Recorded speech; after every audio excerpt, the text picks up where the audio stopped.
Before we get to Genesis 26:5, let's look at Genesis 16:1 through 4 and be refreshed.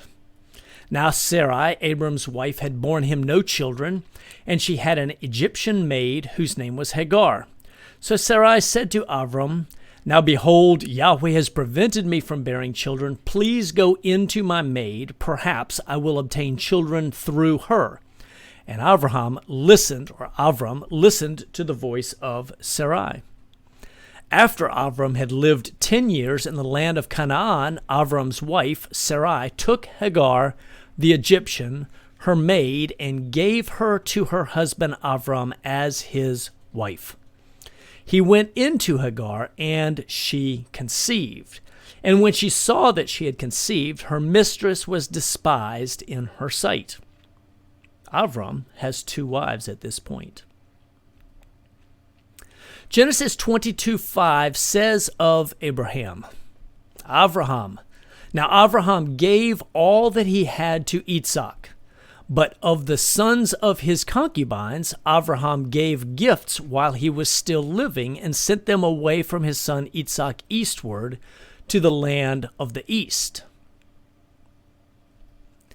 Now Genesis 26:2 through 5, and center section is left out for brevity, but we make the point easily.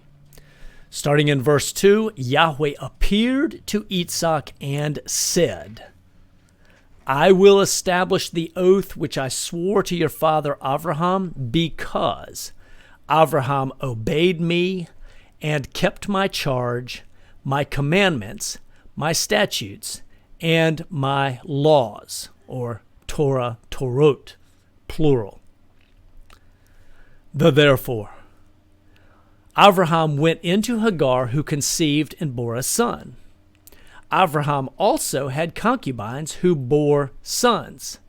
God says, "Abraham kept my charge, my statutes, my commandments, and my Torah," or technically Torot.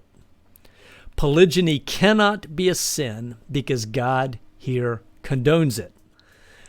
If this has blessed you, please make sure that you like, share especially, and subscribe. And we appreciate your comments. Use the QR code on the screen to access a blog that has many resources for study and understanding. It will take you to natsav.com/biblical marriage. And that will give you many more resources in addition to this YouTube channel.